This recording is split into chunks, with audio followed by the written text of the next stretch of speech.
Hey everybody, Zongus134 here. Average Joe Squad here as always. Welcome Once to- again, filming, not in the car. Yep, and welcome to yet another episode of Remember the Hyphen, the show to look at comic books, movies, everything in between. Wait a minute. What year is it? Is there something wrong with the gravity in 1985? Is that always with you kids and saying heavy? Colton, we gotta go back, Colton. Get your kids, Colton, your kids! Your daughter marries a black man. I'm actually okay with that. Oh.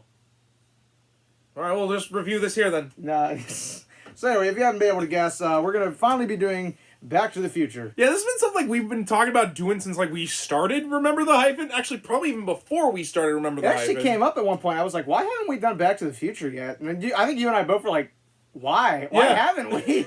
That's a good question. I mean, God knows we reference it enough times. Yeah, I know. All the time. Yeah.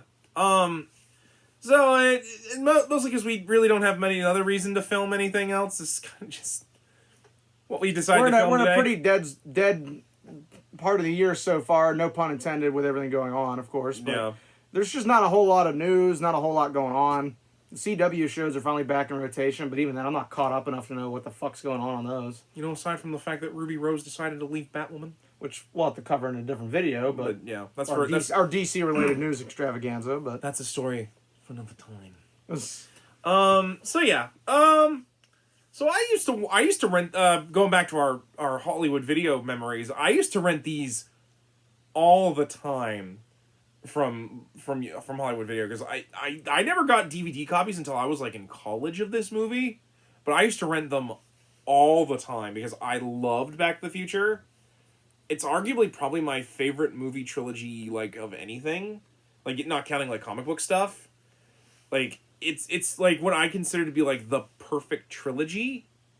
I know some people will probably argue with me on the third movie, but like there's a beginning, a middle, and end, and it feels like it's concise, everything makes sense and flows. It works really well. it just works. It just works. Cue Todd Howard being here. I kind of have the opposite experience with Back to the Future. I'd always heard of these movies. I kind of knew the general idea of what went on in them. Yeah. I didn't watch these until I was a senior in high school. And it wasn't that my parents didn't like them. My mom loves these movies. It's like my dad even, I think, enjoys them. My dad doesn't really enjoy a lot of stuff that's not very realistic. But, it was just one of those movies that I'm like, I know it's popular.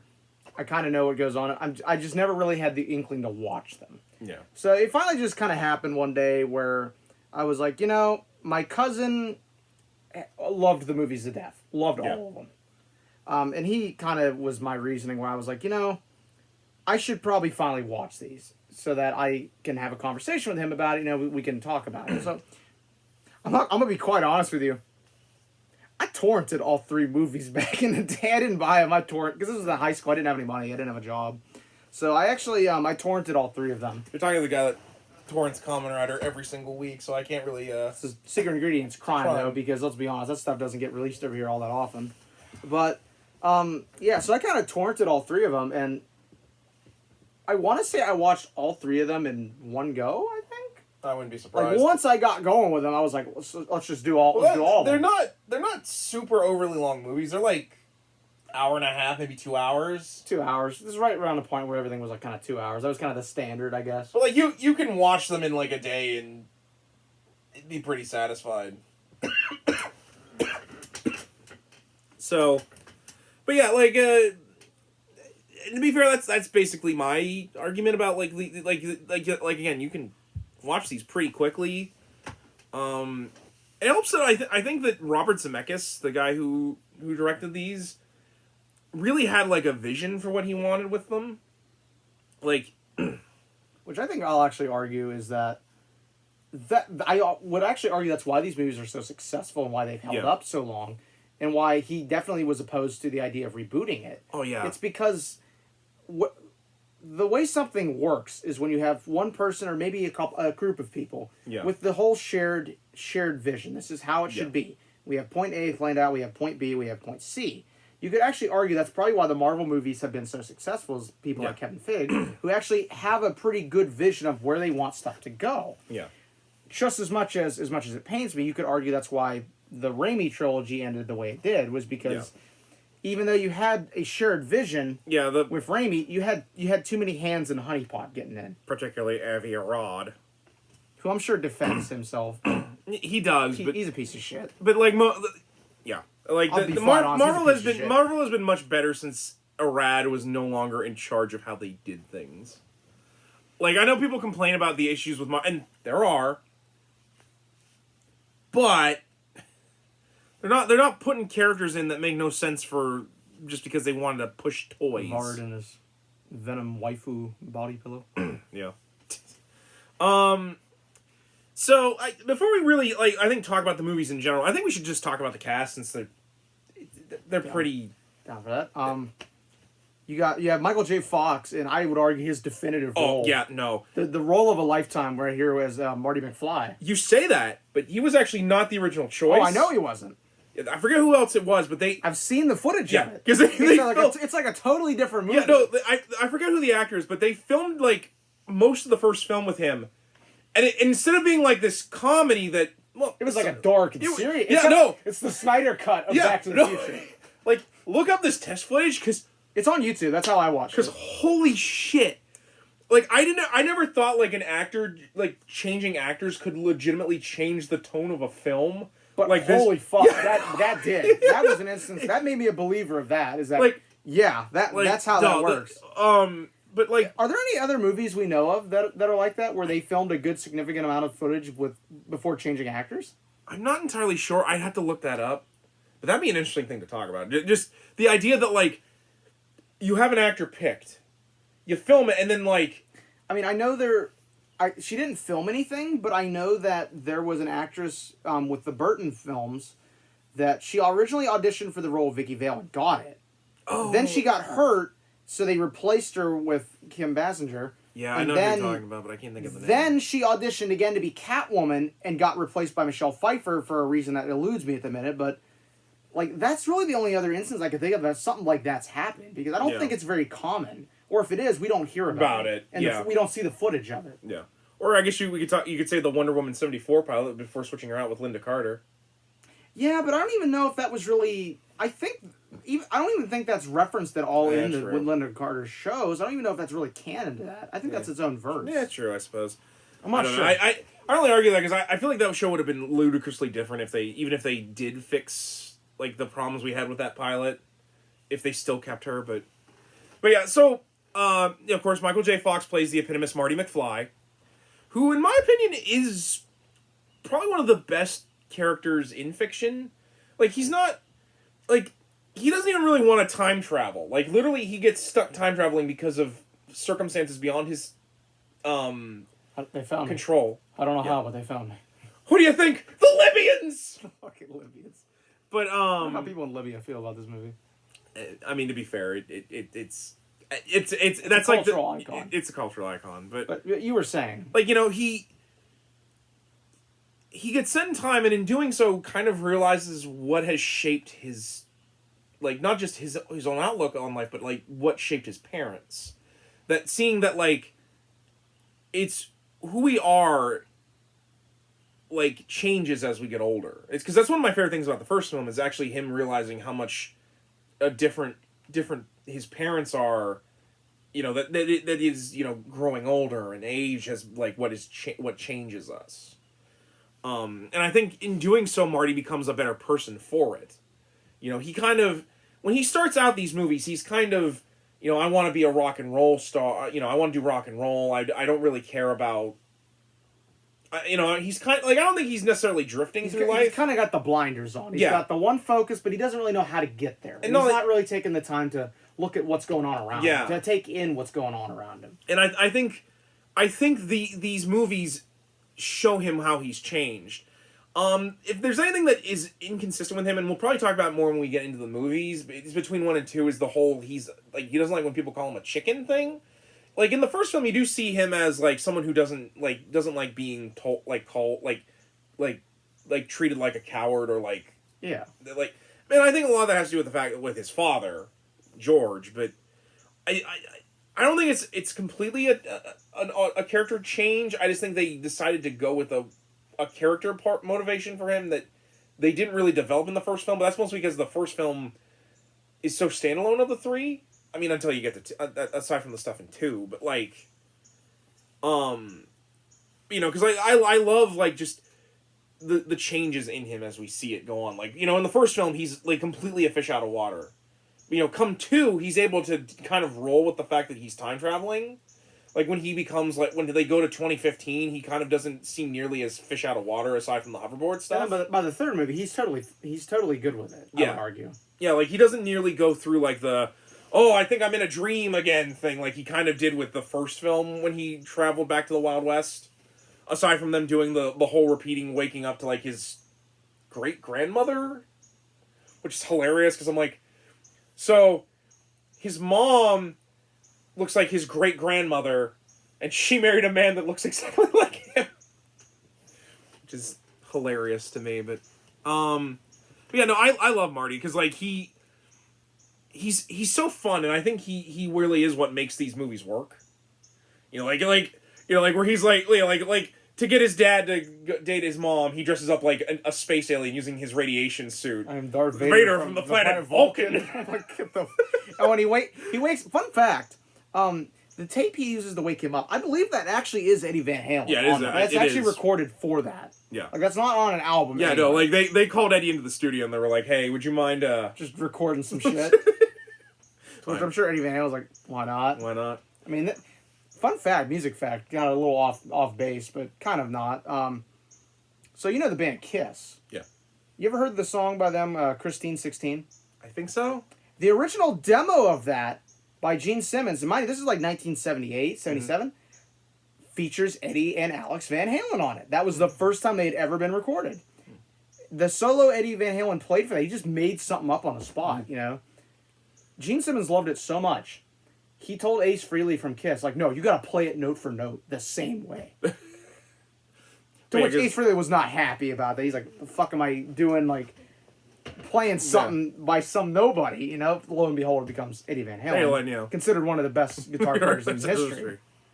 So, a little off note, but yeah, what would you say is your favorite parts of Marty, or if you, other than... Favorite moments, It's gonna maybe sound a little hipster to me, but a lot of my favorite moments just kind of come from 2, and I honestly would say it's just the. I mean, to be fair, I 2 is probably my favorite of the three. Yeah, either comes from 2 or the first one, because I like a little more of the off color, or like the kind of the color comedy stuff, like the He's a peeping Tom. The video game thing from the first one. Oh, you got. Where you like with the gun and everything. Because he shows off because he's played this a lot, so he just using your hands. It's a baby's toy. A baby's toy. Or it's just I honestly would say my favorite Marty moment is definitely it's a tie. I have 2 favorites. Okay, the first one is when he shows up in the diner. Like, oh yeah, give me a Pepsi free. Oh yeah, hey, you want a Pepsi? You gotta pay for it, pal. Not knowing that. Like, not knowing that's 1955. Yeah, you have that, and then. It's such a classic scene. The end. We should have tried to find Pepsi free for this review. Fuck no, I'm not drinking no Pepsi. Get that Pepsi shit out of my house. But anyway, the second would have to be, and it's such a classic scene in cinema. I would actually argue it's my favorite is honestly probably the end with Johnny B. Good. Johnny B. Good. Like, cause that scene is awesome. Amazing, especially because like, and then like at the end where he's like really getting into the guitar, and everyone's just like, what are you doing? I guess you guys aren't ready for that. But your kids gonna love it. For me, I love when basically whenever him and Doc would interact together, especially because like it's so funny seeing their friendship, because like Doc is clearly like really brilliant and kind of ahead of his time in certain things. At the same time, he's kind of looked at as like the freak show by the whole town. Yeah, which is I think Marty kind of has a feeling for it, like not like probably to the amount as Doc Brown feels. But, like, because, like, he's kind of a lazy kid. Like, he's considered a slacker by his principal. Because of the fact that he's a McFly. And, like, he's like, no one McFly's ever made himself anything in the whole history of Hill Valley. Which that principal, like he got his compensation because he had to act alongside Courtney Cox in the Masters of the Universe movie. Because he's the cop in that. I feel so bad for that guy. That's a movie I don't ever want to watch. Yeah, honestly. I don't either. But but like I always love when like Marty would like say something like, "Oh, this is heavy," And then Doc would be like, "What's with you kids in heavy? Heavy. Something wrong with Gravity gravity? Is Which is hilarious when like they get to the third one and it reveals that Marty died instead of him. He altered history so much that he's gonna end up being the one getting shot. And he's like, "Great Scott! I know this is heavy."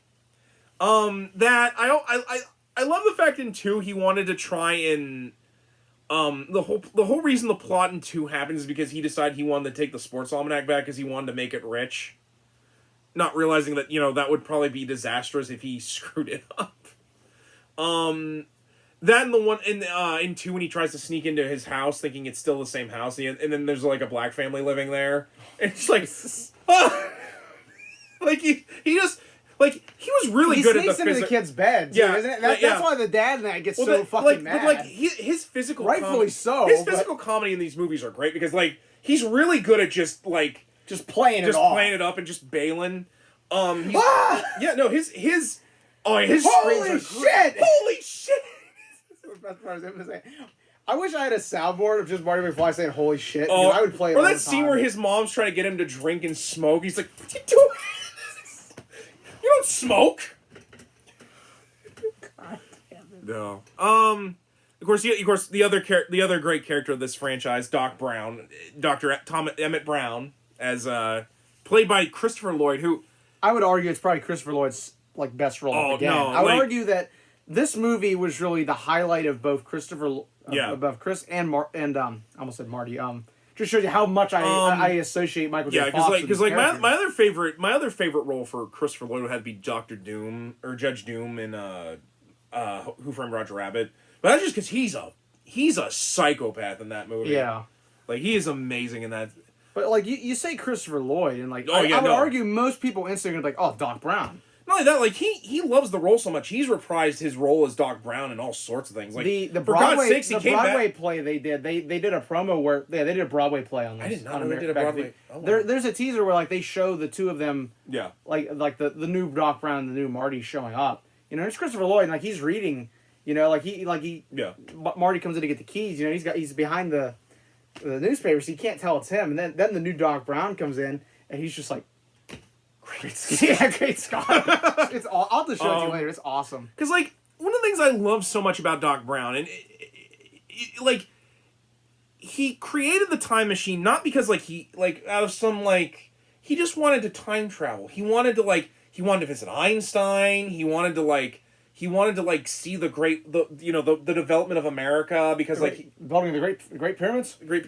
He literally his whole belief in creating the time machine isn't because he wanted to get rich or anything. He just wanted to prove A, he could do it, and B, he literally wanted to just see the future. One of the things I love in 2 is the fact that there apparently so much time had passed between him dropping Marty off and him going to 2015 that he clearly just loved being in the future. He loved exploring these time periods, which is hilarious because they actually part of the reason they did go to 2015 is they want to explain how Doc looked so much younger than he did in the first film. It was because they really had to age him up to make him look older for going into when because he's supposed to have 30 more years on him than he actually does when they're in 85. Yeah. So when they go back to 55, it looks like he's gotten a facelift. So they actually, in order to de-age him to make it so that they wouldn't have to keep constantly putting the makeup on, in 2015 he I got some work done. He actually takes off he peels off part of his face. He's I had to make myself look older so I didn't startle you. But 2015 made me look pretty good, huh? Actually, because to be honest, I think the one of the reasons people don't like the third movie so much is it shifts from being about Marty to be about Doc. Just because he has the romance with Clara. I would say that's probably a good argument for that. Because I've always felt Back to the Future is the story of Marty. Yeah. Marty, doing the time travel thing. I've always felt that was Marty's story. So I would argue that shift is probably why... Because I actually rank the third one as my least favorite. Yeah. But... I mean, granted, I still like the 3. I obviously still enjoy it and I love it. But it's out of the 3, it's the one I go back to the least. The least, yeah. But that's probably a good argument for that on why most people would... Or like me would rank the third one as being their least favorite. Yeah, but because I always whenever Doc gets stuck in a time plane, he kind of seems to just take to it, as if because he's such a brilliant mind, he feels so out of place in his regular time that when he like he just loves being in different. It would be like a history major getting dropped back at Yeah. any point. We would all be like, "Oh fuck, Yeah, I know like, exactly exactly how what- this goes." All right, Shit. Yeah. Like, because that was one of the things that always made me so interested in Doc Brown, just how much he clearly enjoyed tinkering. And just, like, he wasn't in it for, like, any sort of really grand... Like, he wanted to prove that he was right. At the same time, he almost just seemed to be in it for just the time travel. Just for the fun. Yeah, just for the fun. You know, aside from the fact that it made it seem like he killed Einstein a couple of times in front of Marty. Doc, what happened to Einstein? He's fine, Marty. He's fine. I would honestly say probably that. I think that's a lot of the appeal of these movies too. Is Yeah. that, I mean, who wouldn't want to time travel? Yeah. Who wouldn't want to go back in time and see like Henry Ford inventing the automobile or inventing the American automobile? Who wouldn't want to see like the Wright brothers and their first literally the first moments we fly, or like I would just want to go back in time for one thing. Watch fucking Spider-Man 1 on premiere night. I'm pretty sure you'd also like to have also seen Nirvana in concert. Probably. I was about to say, no. It's a couple things. I also would have loved to have seen the Beatles for me, or Led Zeppelin. You know? I gotta admit, like I know it's not that far away. I would have loved to have gone back to the Day of the Moon. That would have been awesome. Like, because like that's one of those things like just to get the atmosphere of what was going on. The idea that humanity was finally going to take its first steps off this planet and try to see what's beyond the stars. No, it was all fake. Neil Armstrong, my fucking joke to you. I'm actually kind of surprised Back to the Future never did that shit, but I honestly think maybe the game touched on it. But I don't know. I've never played the game. I've seen the first chapter of that game, the Telltale game. They go back to Prohibition time. Oh Christ! And Doc has built a bike that like runs on alcohol, and it literally looks like the DeLorean if you put it on a bike. And I'm like, fucking. It doesn't even make sense. This must be like the Prohibition God, time. man. Like, are you kidding me? But yeah, like, what would your opinion be like the best parts of Doc Brown, or like just in general your feelings on him? I love Doc. Yeah. I really feel like the best part of the character is just kind of like how it was with Michael J. Fox playing Marty. It was just how much Christopher Lloyd just seemed to embody the character. You know, he kind of like, obviously, you could argue that with really any movie, any iconic movie. You know, like the script can be amazing. You know, it can be the best thing you ever read. If you don't have an actor that's going to bring that character to life and bring their own kind of interpretation to it and add to it, it's going to be a very flat. It's going to be a flat movie, no matter how good the writing is. You know. Yeah.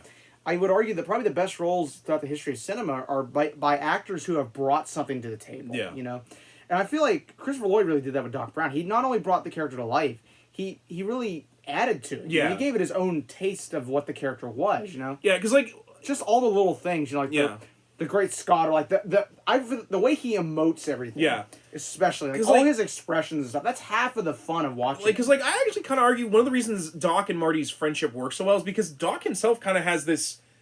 He almost is like a teenager himself, even though he's like in his 50s or 60s. Like he almost has the same kind of energy as Marty himself. Yeah, and that's probably why they get along so well in these movies. Because like, it's one of the things I think is so brilliant is we never actually see how they met each other until you realize that they met each other via the first time Marty uses the time machine. As if like they created like a bootstrap paradox where literally... Yeah.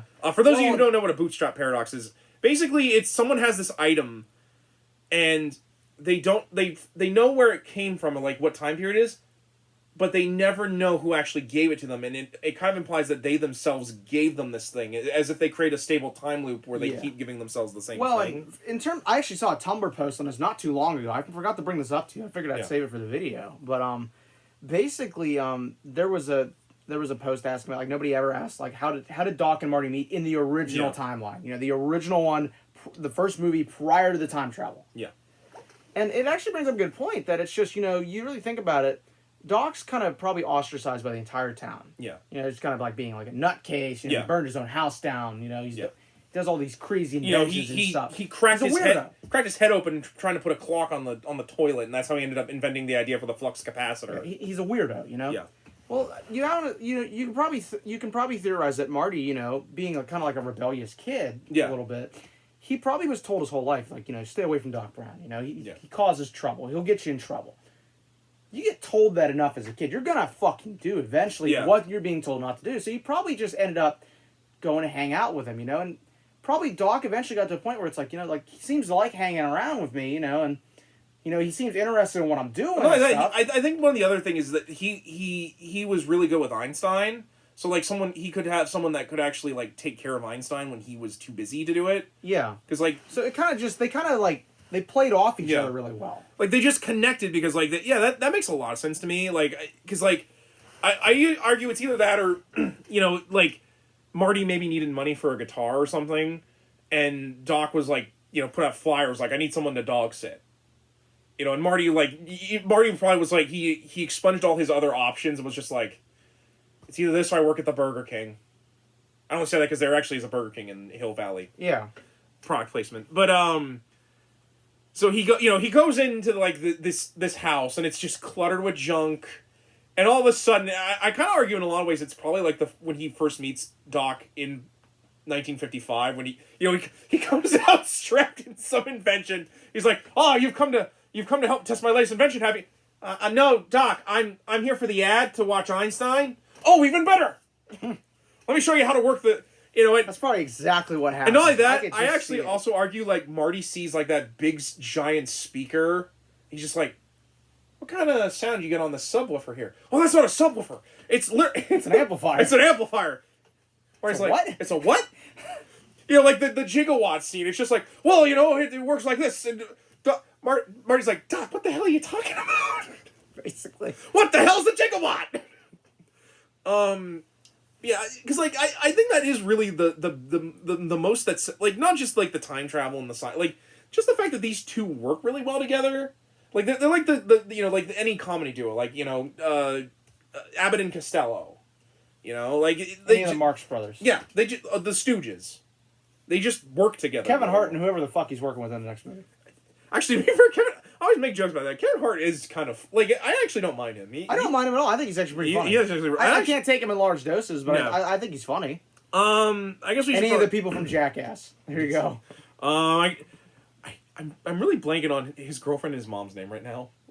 I can look it up. I guess we could talk about George a little bit because George is probably the most interesting just because he's the most affected by the time travel, in my opinion. It's Louise.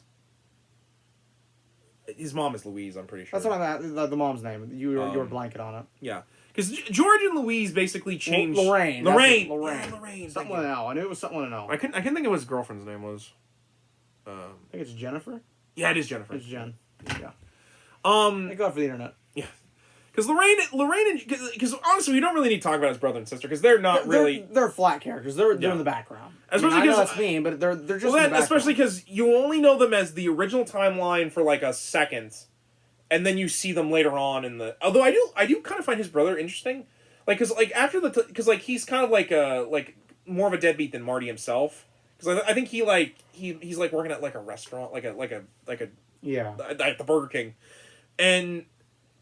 When the time travel changes so that George and Lorraine are successful, he is as well, but you notice he still lives with his parents, which I find kind of interesting. Almost like he's like I'm doing really well, but can I live with you guys to maybe like build up some money? I could help you guys with your finances, and I could while I make myself something. I find that so interesting because like that really wasn't something you would see in the '80s about like.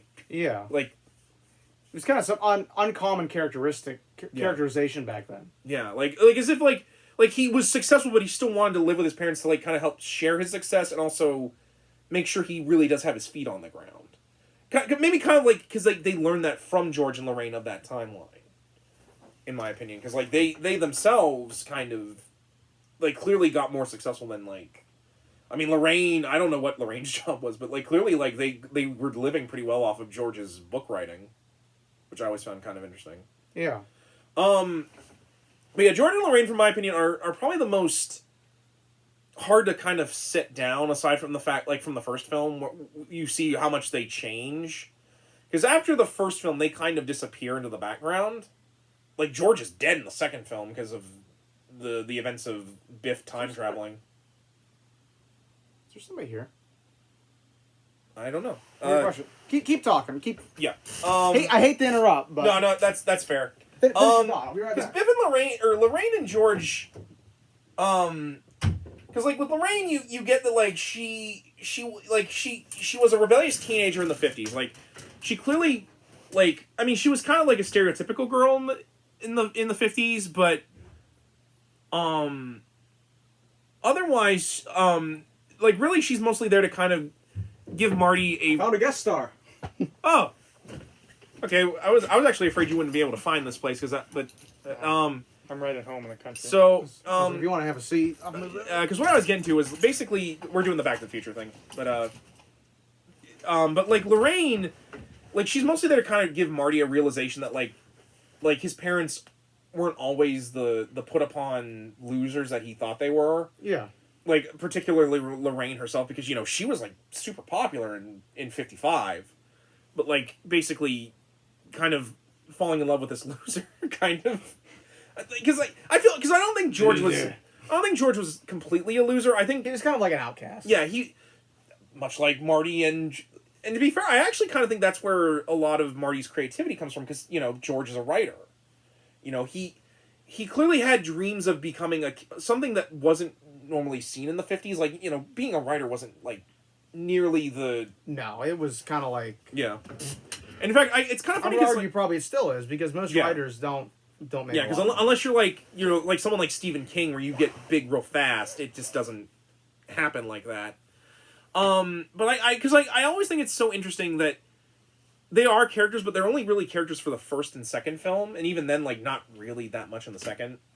But I also kind of think it shows like, even though like the reason they fell in love was kind of happenstance.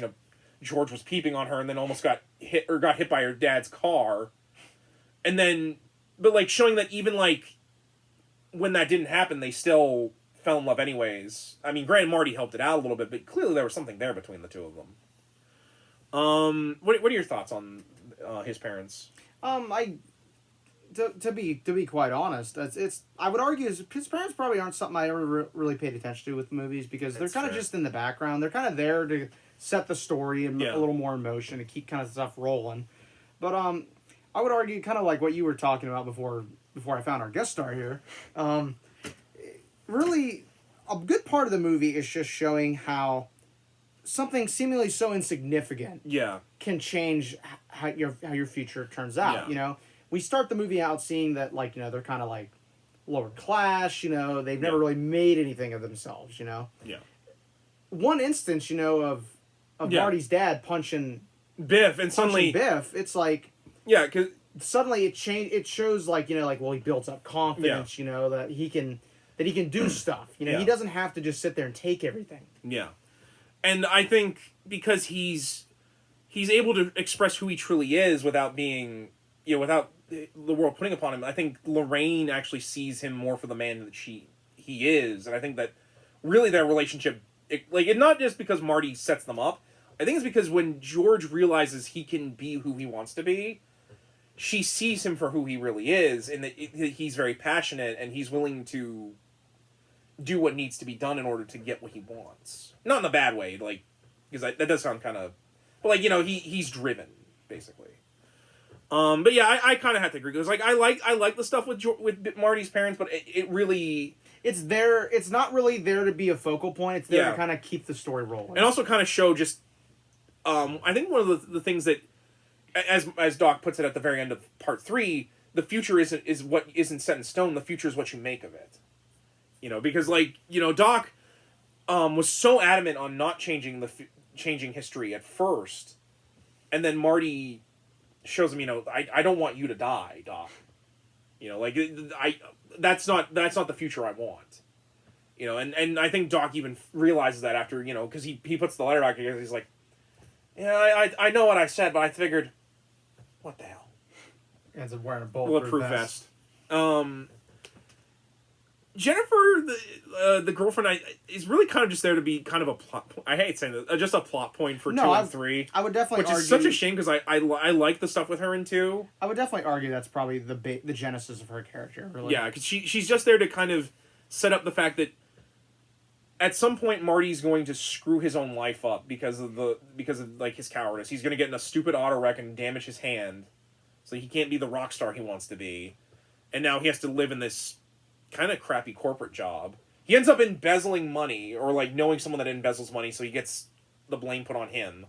Guilty by association, really. You're fired! No, not Jesus. Marty. What's this is just a prank on someone at work, Ma.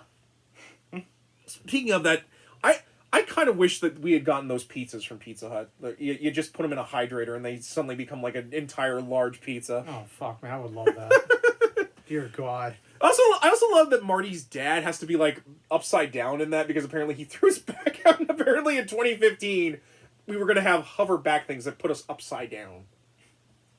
Out of all the things they had correct, down to Star Wars Episode 7 being a thing. And Jaws 33. And Jaws 33 and a half. Man, all this time and the shark still looks fake. No, I love that hologram scene is awesome. And I actually wish those were real. That for movies coming out, we'd have these holograms. Like, imagine if the Avengers Infinity War had that kind of hologram technology. Like, you go up to the thing and all of a sudden, like, Iron Man's flying around you, like, fighting, like, aliens and shit. That'd have been amazing. Don't worry, that's why we got 3D. It's not $5 more for That's the how we movie got to get away with. You gotta get the... Now, I'm sure most people know what I'm talking about, but the Buddy Holly 3D glasses. Oh, yeah. Oh, my God. Actually, doesn't one of Biff's bully friends wear those in one of the movies? Yeah, he just has, like, 3D glasses on, you know, like the old school white, red, with the red and blue lenses. Look at this guy. We're fucking horrible. I hated those glasses. I'm glad we don't use those anymore. Those things were horrible. Look at this guy. He's wearing a life preserver. He thinks he's going to drown on land. I guess we might as well get into Biff since he's the other... Biff is such an interesting character because he's like... You would think he would be a one-dimensional character, but like, pony. And not only that, like, he's different, like, every single time, like in, whether it's alternate timelines, like, him as an old man, his great-grandfather, Mad Dog Tannen, like, he's so interesting just because, like, there's so many different versions of him. You'd think it would be like the parents were like, he's just kind of there, Kind but like the same. But no, he actually has a lot of character to him. Probably my favorite being him as an old man, because like he tries to undo everything Marty worked for because he kind of realizes that Marty because he figures out in 2 that clearly something's up. Yeah, and then he finds the time machine and tries to alter his future like Marty did. And to be fair, I think he's an asshole. Like, I kind of feel for him because, like, in order for Marty to, like, improve his own life... His has to suffer. Although, to be fair... He brings a lot of it on. I mean, granted, like, they do explore in 2 kind of like, you know, he comes from, like, a shitty family, you know, he clearly can't stand his old man because his old man's an asshole and an alcoholic. So, like, part of the reason why he's the way he is because that was how he was taught. And I honestly, I love his actor, because, like, I think he actually does, like, a bunch of others. Like, he's been, like, in a lot of animation and stuff, but, like, he's just really great at doing Biff. Like, get the hell out of my car, old man! Like, I hate manure! It kind of goes back to the thing we talked about with Christopher Lloyd and Michael J. Yeah. It's just that he does so well emoting the character. And not only that, he emotes so many different characters, too, because he does Biff's grandson. Old Biff. Mad Dog Tannen, 80s Biff, nice 80s Biff. Donald Trump-looking Biff. Oh my God! Bad alternate hell, as the fans call it, the Hell Valley Biff, because like, you know, the alternate Hell Valley. Like, Marty's like, are we in hell? No, this is Hell Valley, but I don't think hell will be much worse. So like a lot of the fans actually call that version of the Valley. Yeah, Hell Valley. But like I love Biff because like he's honestly probably one of the best villains of the 80s. No, I would definitely agree with that, and probably one of the most iconic. Yeah, because like he just represents just how much bad choices can affect a person. Like even down to like being like your own bloodline, like your history. Because like Mad Dog Tannen was a monster. Like he killed people. He just gunned people down. I mean, granted, it was the Wild West, but even still, he was bad even for the Wild West. But like yeah, like I kind of want to talk more about Biff when we talk about the films as we go, because honestly, talking about Biff is kind of talking about the movies themselves. Yeah. Although, I do enjoy his taste in porn with Ooh La La. Ooh La La. What? Ooh La La.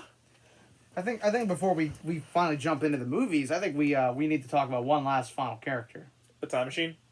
The DeLorean. Oh, The DMC automobile. I was just about to say we gotta talk. We gotta talk about the DeLorean. We gotta talk about the train too because I love the train.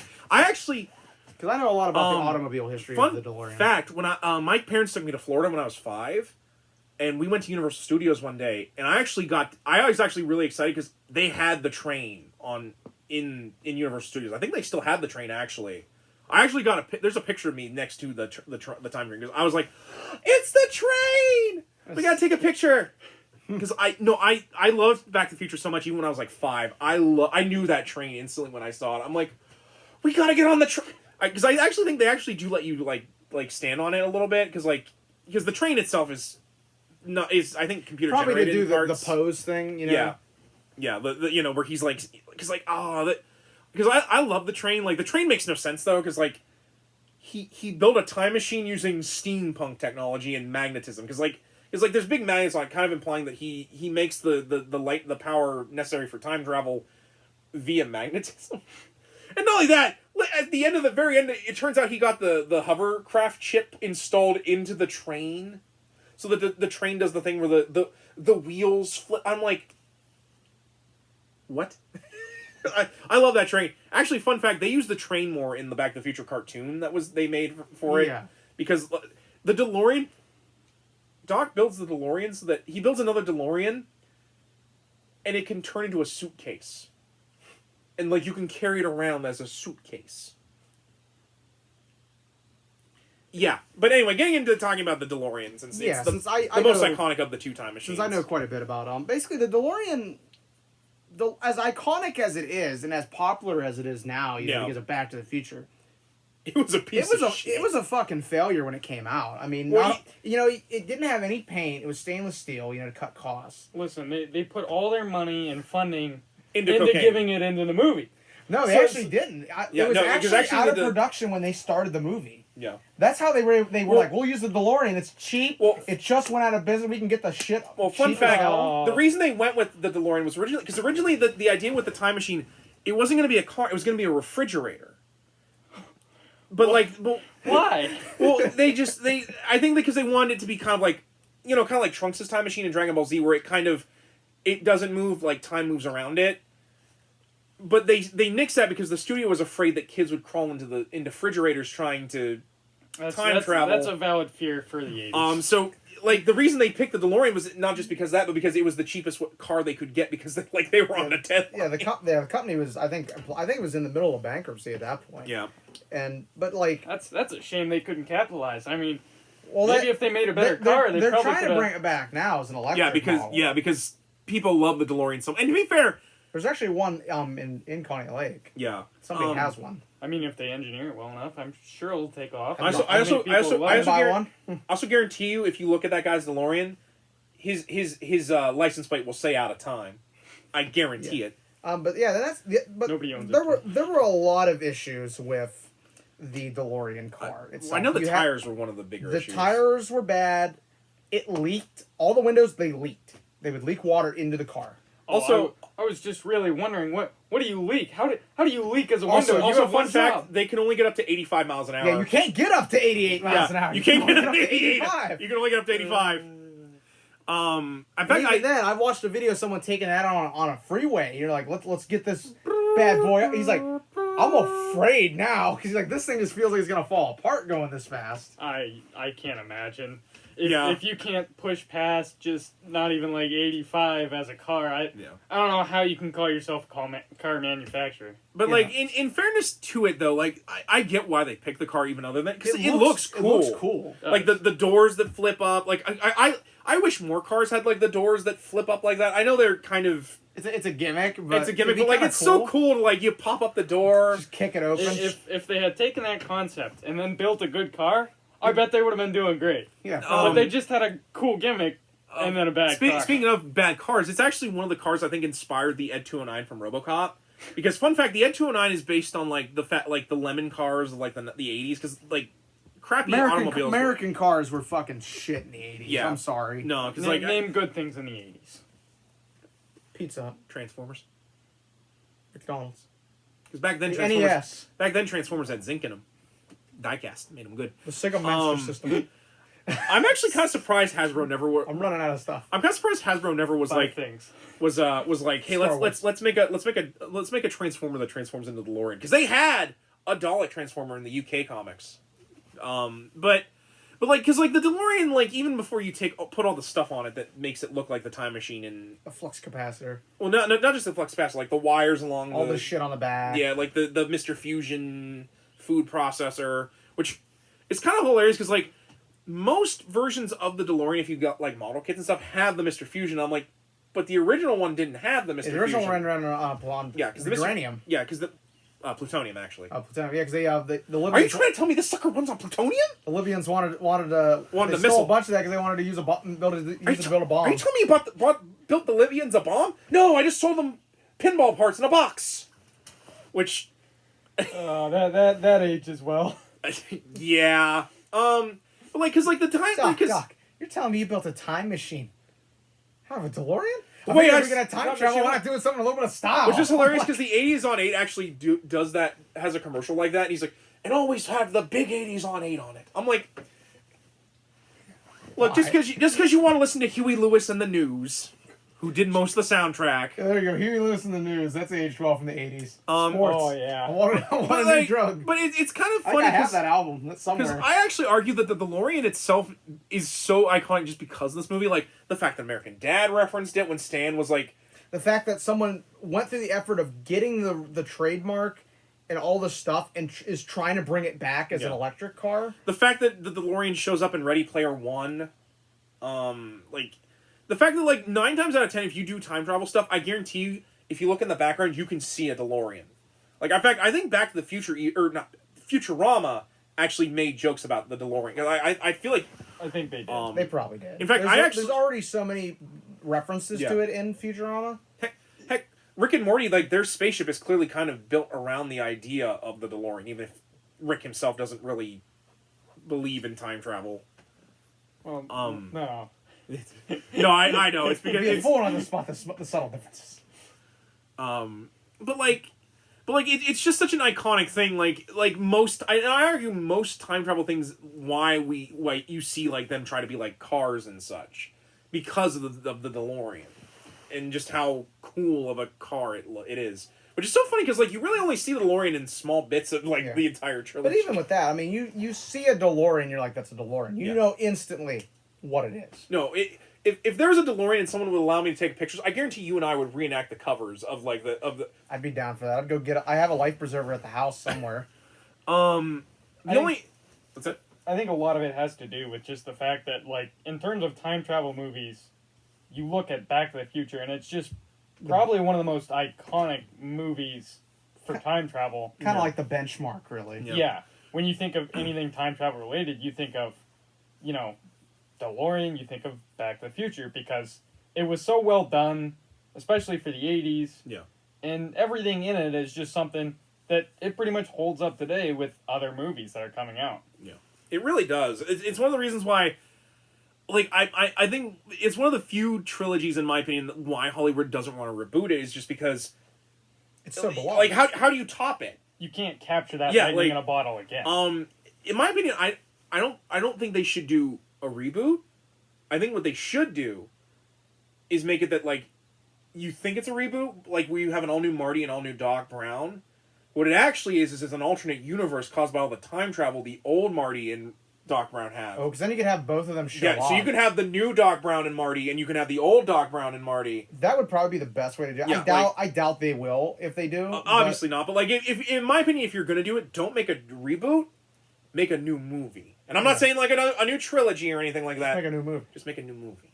Like especially because you could do stuff like why not go back to Hill Valley or go like to Hill Valley in like the year 3000. See how different it is then. No, listen, they'll Ghostbusters this shit. They'll make it an all female cast. Really? Gonna Ghostbusters it. Oh, Come on, God. You know how Hollywood works. Oh, that means that they would have the power of love redone by Fallout Boy. God damn, I don't even want to imagine how bad that would be. So before we actually finally get into talking about the movies themselves, one last thing. I love the soundtrack of these movies. Oh, so do I. Huey Lewis. Huey Lewis, the I forget who does like the you know the instrumental themes, but like The score, basically. yeah, like that.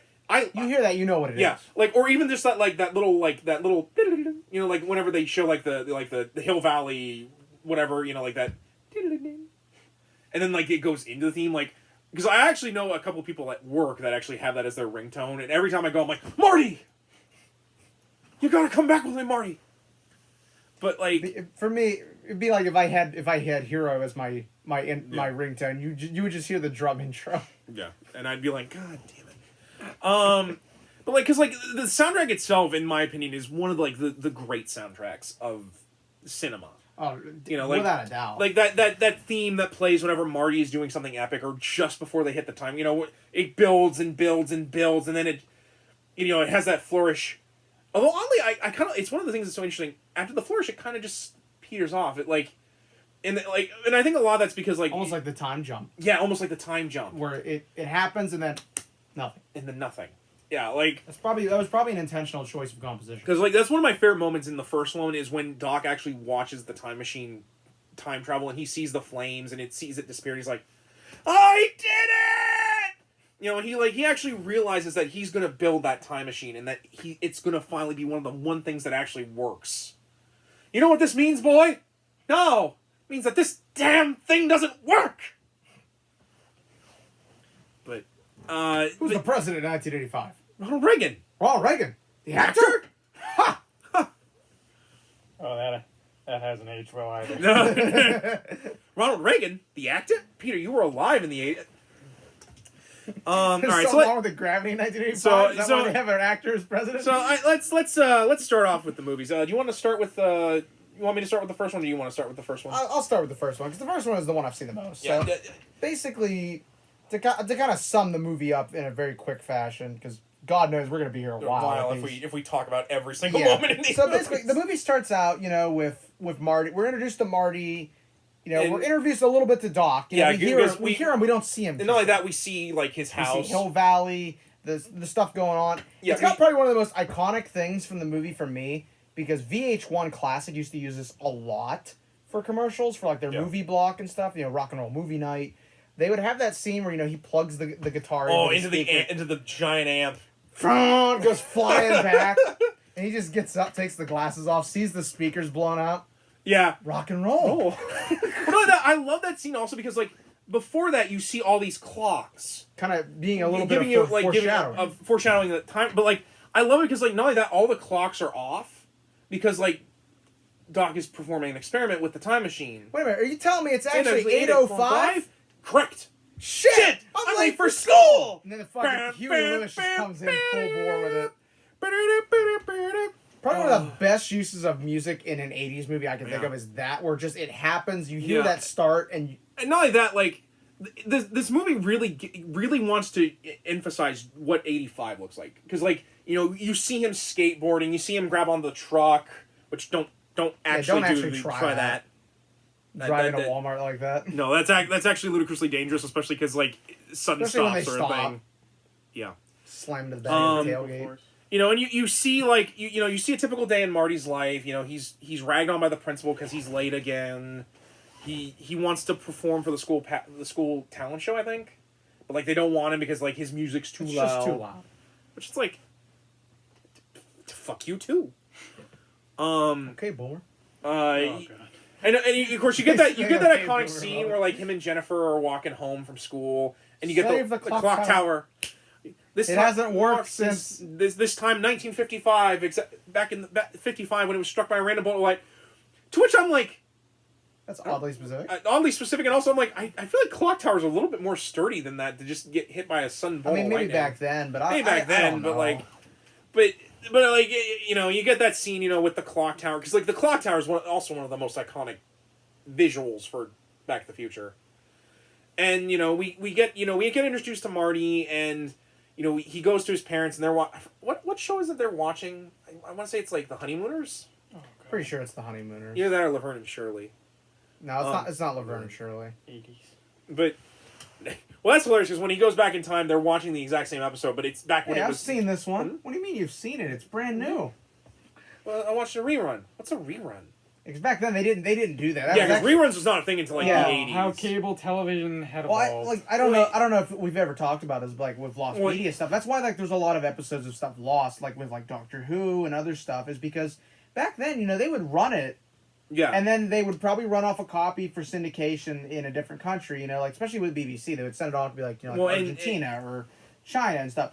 And then when they were done, they would be like, well, you know, tape's expensive. We got to tape over Wipe it. over and just tape over. Or either that or be like, we have too much tape, burn it. Because they didn't have any way to, you know, there was no point keeping around. Well, and the other thing is that actors actually had this thing where they were like, you don't rerun what we did. We'll come back and we'll act the same thing out again. Yeah. Because they Broadway. It didn't, like, the BBC, I can't remember when, but I feel like it was fairly recently. I want to say they had, like, the first 13 seasons of Doctor Who or something, and they had either got rid of it or they were were close to getting rid of it. That's been a big thing with stuff since the 70s with Doctor Who, is that they've been gradually, the BBC now obviously has an archive, and they're originally they've been 118 episodes missing, but now I think it's down to like 90 something. The thing is, they actually have a lot of the lost episodes actually on recorded, like the audio, because some fan recorded every single episode. Hooked his 4-track up to the TV and recorded it. So what they've done is a lot of times like they've either reconstructed the episode with like, well, this is what we have for the footage, because sometimes they have stuff that's incomplete. Or they would animate it. They would either they would animate the parts that are missing, or they would just completely animate the whole thing. Like I'm trying to think of one of the ones that it's a second Doctor episode. Yeah. But that's the thing. It's a lot the more Macroterra. It's a lot more common with British stuff, because over here, like, there is some stuff that's missing, but we've usually been a lot better about. And a lot of stuff that's missing is like from like the 20s That's just because film back too far back. Well, film back then used to be made with nitrate, and nitrate, you know, when it breaks down, it combusts. There were a lot of film. There were a lot of film archive fires back then, just because of that, because it would just ignite. You couldn't. It would be improper. Either that, or you would have stuff that's improperly stored. Actually, in the stuff episode would go missing. Episode Batman Beware the Grey, Batman the Animated Series Beware the Grey Ghost. That's actually why they lost all the Grey Ghost stuff, is because he has all of them. Well, not only that, but like when they go to look for it, like the video guys like, yeah, there's this fire that like burned all the tapes up. Probably was reference to that sort of thing, where like the nitrate. It definitely was. That's a big thing, but with the BBC, I think it's a lot more infamous just because it was purposely done, and not just with Doctor Who stuff, with everything. Yeah, like, there are Beatles performances from Top of the Pops that are missing, which taped over them. Which was such a brilliant idea with such an iconic thing as the Beatles. Yeah. But getting back into the movies we're talking about here, we see how much Marty's life kind of sucks. Like Marty's sister can't go out with boys because their mother's really stringent about it, because back in my day I wouldn't have sat in a car with a boy. Which we later find out Tessa's determined that's a lie. Yeah, it was one. You find out Lorraine's more one of those parents that's like, do as I say, not as I do. Those are great parents. We see how much put upon by Biff, George's, Biff wrecks their car and blames it on him. You're like, oh, if you hadn't told me about the thing, I might not have broke it, you butthead. Oh, gee, Biff, I'm sorry. I love George's actor, because he's actually a really over the top funny actor, because he was Willy Wonka in the parody disaster movie. The only thing is, I remember seeing recently, he's kind of no, I've heard he's kind of an asshole. He's kind of Every great actor from the 80s turns into kind of an asshole. A lot of them, but not all of them. Good deal. Good deal of them. And so basically, Marty's like, I can't go up to the lake with Jennifer, which I'm like, wow. Boy, what are you gonna do at the lake? Go fishing? Yeah. That kind of fishing. It's gonna be a weird fish mouth. To be fair, like they I don't know if it's like their romance isn't nearly they're wild horny teenagers. Like they do seem to kind of be like actually care about each other. Yeah. It was different in the 80s. People cared. Yeah. There was no simping going on back then. Yeah. And so but I love one of my favorite scenes is when Lorraine talks about how they met, George and Lorraine met, it's just meant to be, and she clearly, because I love it because she clearly romanticizes their relationship, and then you cut to George with his stupid laugh as he's watching reruns of The Honeymooners, And they're all like, "Yeah, you sure know how to pick 'em, Ma." And then, of course, Marty sneaks out because Doc calls me like, I've got to show you my latest invention. I need you to record it. Because apparently, Oh God, yeah, they got the old school VHS camcorder over Yeah. the shoulder. I I miss have one of VHS. those downstairs. I have one of those. I love well, no, VHS. it's hilarious because like clearly this is like not the first time Marty snuck out of the house to help Doc with an invention. Because he climbs out his window, slides down the pole, and he just skateboards to the Twin Pine Mall, which is also one of my other favorite moments because when he goes back in time, the Twin Pine Mall is just the pine tree farm that it was originally. He crashes through one of the Twin Pines, and when he goes back to the future, it's no longer called the Twin Pine; it's the Lone Pine Mall. Which actually, that mall I think is actually still standing. I believe it is. It's probably been preserved as a cultural landmark. Well, Honestly. it's like the mall in Pittsburgh where they shot Dawn of the Dead. It's still standing. It's not like the one from Blues Brothers that has since been torn down. Yeah, but to be fair, that mall was shut down before they filmed that. know. I didn't know they shot Dawn of the Dead in Pittsburgh. They picked a great location. The place was already half torn down. They filmed a lot of stuff in Pittsburgh, like Yeah. Batman, Dark Knight Rises. Rises. I think all the Batman movies were filmed in Pittsburgh. No, Some of them Dark were. Knight was filmed in Chicago. So any sort of post-apocalyptic city is what you're saying? Basically. Ah, that makes sense. And, of course, we get the iconic scene where Doc, brings the truck with the DeLorean, and he shows Marty how it works. What did I tell you? 88 miles an hour! When this baby hits 88 miles an hour, you're going to see some serious shit. No, I love Doc. Ha! What is it, Doc? It's cold! Cold! Oh, yeah, because he takes Uses it back to his the foot Ice open Age. it. Yeah, he uses his foot to open it. Yeah, he's like, oh, it's cold. See, he's fine. Because he has it, on remote control. Doc, what did you do? Nothing. He's fine. He's just he traveled through time. It'll be like he didn't even he went through and he don't even know it. Because he has a stopwatch Yeah, hanging around his neck. because he put one around Einstein to prove that the watches were still in sync. No, they desync. They were perfectly in sync. They were perfectly in sync when it started, and then they were desynced. Yeah, because to them it only was a couple seconds, but it was almost a minute, I think, because he wanted to just show go back in time for a minute and then come back. Yeah. Because here we actually learn how the time machine works. Basically, the flux capacitor. I mean, granted, they don't exactly explain how the flux capacitor works, which Probably for the best. Well, it's time travel. We can't exactly explain Fucking- how it works. fucking It doesn't quite pseudoscience. exist. well, the way I kind of assume it, basically, once you build up enough energy in the flux capacitor, the idea is it creates a flux in time. It actually creates a rip in time, that it creates the rip that the machine goes through, and it's an instantaneous thing where basically you have the time circuits timed up to a certain time, and when you hit that, basically it creates kind of like a wormhole in a sense, where it in order to, that takes you to that specific time period. Because you only really ever see the time travel from the inside of the DeLorean in 3, where it shows he almost hits the movie sign, and then just you see a bright flash, and suddenly it's the Wild West, as if to imply that the time travel is instantaneous. Aside from getting up to 88 miles an hour, obviously. Yeah. And you see the energy.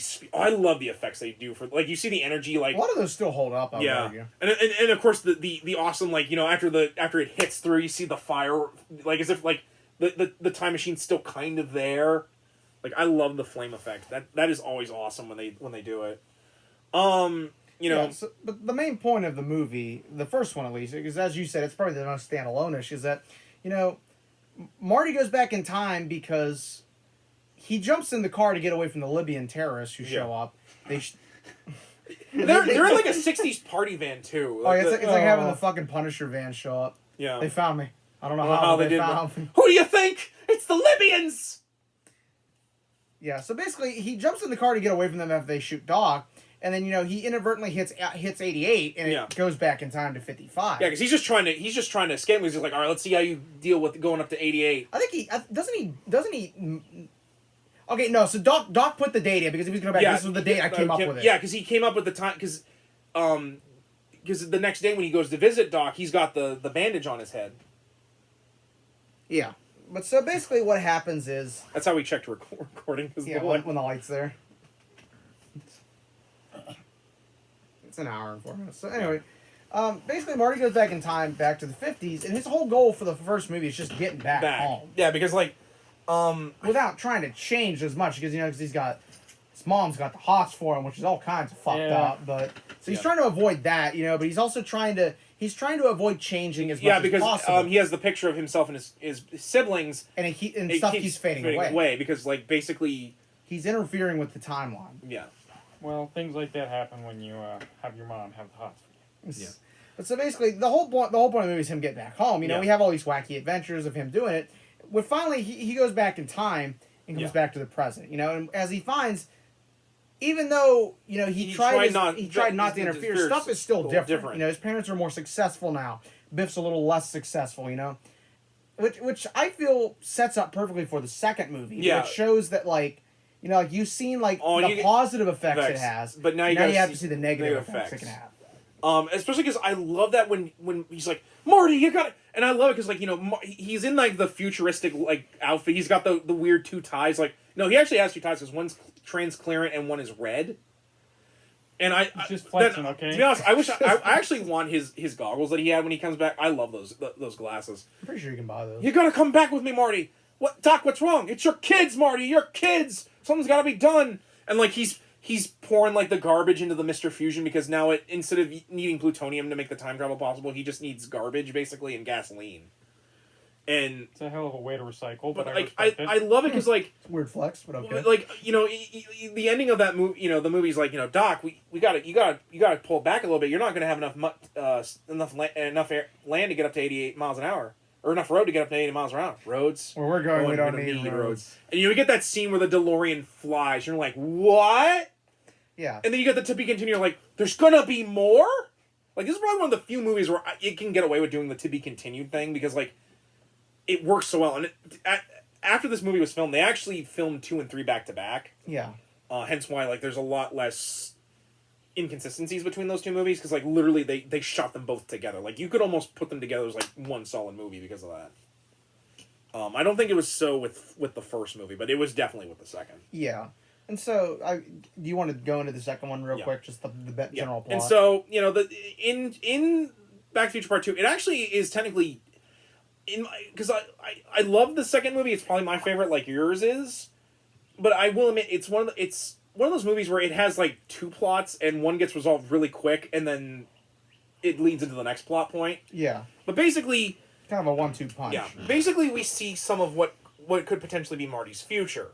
And basically, he brings Marty and Jennifer with him, mostly because he brought Jennifer because, how do you explain Marty's time travel other than taking her with you?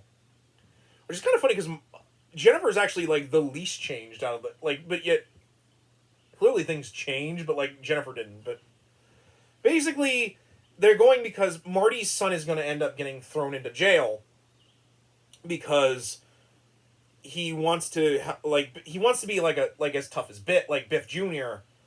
or Griff rather, Griff Tannen, and basically Griff uses him as a scapegoat to escape. I forget what don't they rob a store or something like that? Yeah, something like that. And Marty's son, what is Marty's son's name? I can't remember. I forget. It's been not iconic enough. I almost want. It's not really that big of a deal. Yeah, but which is hilarious because you have Marty playing double roles in this as Marty and his future self, or his son, and so basically, Marty, helps prevent, basically he pretends to be his son until Griff, I'm out, and in doing so gets Griff arrested ahead of time, and we actually were introduced to the hoverboards actually. Where Marty, because I love it because in all 3 movies, Marty steals some kid's skateboard. In the 50s, it's Marty McFly Jr. That's what I thought it was, but I was like, that sounds too obvious. Yeah, I thought about it too. Good for him. That's an original name. Well, to be fair, he's actually Marty himself's actually named after one of his great grandfather when they go back in time because when he meets his ancestor that he actually names his younger self Marty. Or he names that child Martin. So, it technically he's Marty. He's Marty McFly the second. Basically. Well, no, because in when he goes back in 3, he calls himself Clint Eastwood. Son, if you don't get out, he's just had it at that. Son, if you don't get out there right now, everyone's gonna say Clint Eastwood's a sissy.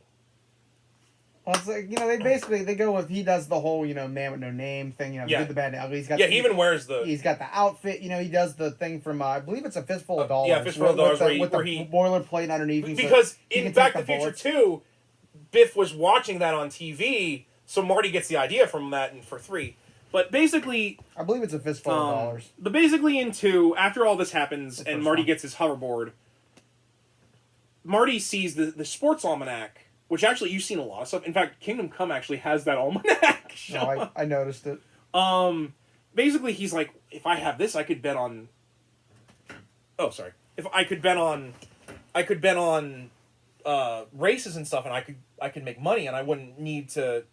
and Doc is just pissed at this. He's like, it's one thing to prevent, like, my death, or, like, to kind of change things for the better for your... Like, for people, but, like, doing this could cause horrible ramifications.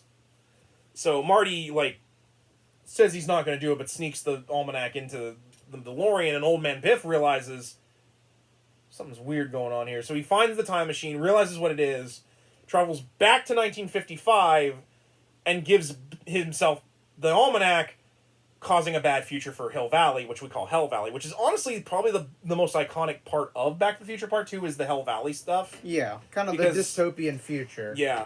Fun fact, you know how Marty figures out everything's going on by watching that, the TV thing? They actually filmed, like, a whole thing of that. They didn't just do clips. They actually filmed, like, a whole biopic about Biff's rise to power. In fact, you can actually find the whole thing on YouTube. It's actually really interesting because, like, it talks about Mad Dog Tannen, but, like, plays him up as, like, a hero. And so basically Marty figures out when that happened, and Biff, however, already like old Biff was like, now there's gonna be a kid who's gonna come along and try to tell you this. You gotta shoot him. Jeez. Yeah. No. He prepares for it. Yeah. So Marty escapes, and basically him and Doc, you're never gonna believe it. We gotta go back to 1955 again. I don't believe it. And we get probably the other iconic part is basically Marty and Doc playing the events of the first movie, but they can't let anyone else know they're there, so they have to wear like disguises and stuff. Actually, though, my favorite part is actually when Doc talks to himself as he's trying to reenact the clock tower scene. You know, the one from the first film, which is I actually kind of surprised we didn't talk about. Like, I love that scene. Damn. Yeah. Oh, that's an iconic one as well. But, you know, basically, Marty has to get the book, because they try to burn it a bunch of times. Biff tricks them by putting, like, the sleeve of the almanac around, like, a porno, because the principal tries to steal it. Which I love that this principal has been, like, at that school for, like, 30 years. He just fucking hates life at that point. Yeah. And so, you know, they eventually do burn it. Because we have that scene where like he tries to grab it with the hoverboard because he's using the hoverboard to catch up to Biff in his like T-bird, because like Marty's like, can't you just drop us on top of him? Marty, that's a T-bird. This is a DeLorean, and we'd be crushed because I mean, to back be fair, then the steel was better. Yeah, because like what we were using in the 80s. Then the DeLorean was made with plastic. If I'm being honest, stainless steel. Well, stainless steel and plastic, mostly plastic, but. Basically, Marty destroys the thing, and he tries to climb up this rope that got stuck on the DeLorean, and then all of a sudden a bolt of lightning hits the DeLorean, causing it to malfunction and sending Doc into the Wild West, which... This is probably the dumbest part of the whole trilogy. Literally, the minute after he disappears, a male guy comes up and is like, we've had this in our possession for like 100 years, and we just decided, you know, like, are you Marty McFly? because apparently the post office would keep this dead letter, for like a century. That's actually true. Yeah, I know it's actually true. The reason I say that's true is that if you leave orders like that, you actually can do that. But I don't know one from New York. But Pennsylvania boy. I hate getting telemarketers. But basically, the DeLorean gets sent back into 1885, if I remember correctly. 1885. We gotta keep the 85 theme going here. Well, because it was 55, 85, 2015. And so basically, he has to go find the old Doc, and they have to go dig out the DeLorean because it was left in a mine shaft. Which, unfortunately, as they're doing this, they find like apparently like one of the only boot hills that's still around California. Like, I know like those graves probably, but like a lot of those tombstones should not still be there. If they're held with care, you'd be surprised. Yeah, but those were boot hills back in the Wild West. A lot of those were not. A lot of those ghost towns though are national parks. What's That's the so Boot fair. Hill again? So Yeah, but this is makeshift supposed to be cemetery. Hill Valley though. It's like I don't know. Agree to disagree. It's one of those you're things right. you just Yeah. gotta suspend your disbelief for a little bit. But basically, Doc realizes he got shot like the day after he wrote the letter. So Marty's got to once again go back and rescue him in the Wild West, and we're introduced to yet another new character for the series, Clara, who was supposed to be like this teacher that died because like something goes wrong with her horse and it basically drags her over a cliff. Ah. And this is I think where Doc is kind of fed up with the time machine at this point because like they keep altering the past even though they're trying not to. This shit's getting old, Marty. I wanted to design this for one fun trip back to see my old woman. And now, here we are going back to 85, to 55, to 85, back to 55, back to 2015. I just wanted to sit on my rocking porch and watch you have a good life. You're This right. is too much. You're right, Doc. This is some serious shit. So, It's heavy. but to be honest, I love the third movie. Like I still love it, but like I get like because like it doesn't nearly do as much time travel stuff. You're in 1955 for like the first 20 minutes, and then you spend the rest of it in 1885. And it's fun to see like the Wild West town because like they actually like built a set for that because I think actually that set is still up. No, it's the set for Hill Valley itself is actually still. I think you can actually go to it. Particularly the 55 Hill Valley, not. Yeah. But like I like this stuff, but like you can tell I like just realized. Do you think that was what they were referencing with the design of the town within Addams Family, oh the animated movie? Hill Valley, probably a little bit. Because I could Hill see some Valley design uses choices. because like Hill Valley is just this little Stereotypical. suburban city that there's not really a lot to it. It's just kind of a little town that you'd go to in California. But like, cause like 3, like they do a lot of repeating stuff. Like you have him do like a shooting gallery as like a reference to the arcade cabinets. You have, stuff like the pie tin being used as a frisbee. Like you have Griff getting hit and falling into a truck or a wagon of manure like Biff did. Like you can tell like with 3 they kind of wanted to echo a lot of stuff that happened in 2. But like, see, it happens all the time. Yeah, and the other thing is they really want to focus on like Marty's whole like hang up with being like, oh, you're a coward, Marty, you're a chicken, you'll never amount to anything. Because they have to actually show like the race he almost gets into that almost causes the accident, but like he doesn't because he's like, the guy's an asshole. I'm not gonna wreck this truck. Because like Marty learned his lesson. And to be fair, like it hits a lot of the beats that you've seen in the first 2, like. We have to get the DeLorean running without, gasoline again. We have to outmaneuver, Biff or one of his relatives again. Like I think that by the third movie they kind of realized they were just repeating stuff a lot. And while I don't mind it, I get why a lot of people think 3 is the weakest just because of that. Again, that's like my main thing is not only do you have the narrative shift from being about Marty to kind of being a little more about Doc. I feel like by the time you get to the third movie, it's like, man, I've seen this before. Then I think a lot of the comedy is a little bit more juvenile in 3. Like, like he has the Yeah. shot and he passes out. Like, how much did he have? Just the one. Just the one? Come on, Doc. Let's make some wake-up juice, which is the most disgusting wake-up remedy I've ever seen. Yeah. But for what it does do, like I love the fact that like they kind of want to reference Clint Eastwood movies with Marty and his fight with Griff or Biff or Mad Dog. Same character. The lineage. Yeah. The lineage. And of course I love the scene where they have to try and get the DeLorean up to 88 miles an hour, and like you have like the hoverboard trying to get up to the train because they have to throw those logs in to make the train go faster. I love the fact that Marty and Doc have to hold up the train to steal the engine. That part was funny, but that's kind of it. Like and of course the scene where like it looked like the DeLorean completes the tracks by time traveling. Marty tries to get the time machine off because he's like, I gotta go back. Okay, I'll get it fixed up. I should be able to just get but like he can't get it off in time, and the train comes along and just shatters the DeLorean. Got your wish, Doc. It's destroyed. Like like I always remember that scene because every time it comes up, I'm like, no, not the don't go, the DeLorean. That sucks. And then the train shows up. Yeah, it was showing that like even without it, Doc was able to get it fixed. Him and Clara have a family named Jules and Vern because they're big Jules Verne fans. And and we get the scene where it shows the "you're fired" paper that Jennifer still had, and it erases itself because Marty didn't get into the accident, so he didn't get into that job. And she's like, "Doc, does this mean I changed the future?" "My dear, the future isn't set in stone. The future's whatever you make of it." And you get the scene with the train, and then it ends. And to be honest, I think that's the perfect ending. I know, like I said, there is a 1-season TV show, but the less said about that, the better. Because like they go back to like the Roman Empire, and there's a Roman bit like a Julius Caesar tannin.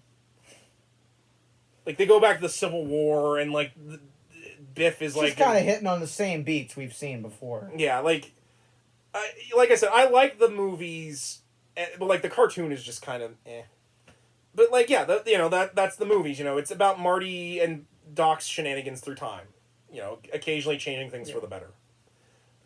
So final thoughts for you two? Like I said, I didn't watch these until high school, and I kind of wish I had seen them a little earlier in life, because I think I probably would have enjoyed them just as much, if not maybe a little more, than I did the first time around, because these are movies that, if I'm home alone, and I got nothing else going on, I'm flipping through channels. Fight off Wet Bandits. That's always something that I will throw on TV if it's on. I'll be like, hey, Back to the Future's on, let's watch that, And again, like, as someone who just, like, has grown to love the movies and the characters, it's one of those just iconic film franchises that you can't help but love, and anytime you see anything connected to it, like, anytime you see a DeLorean, instantly you're thinking Back to the Future.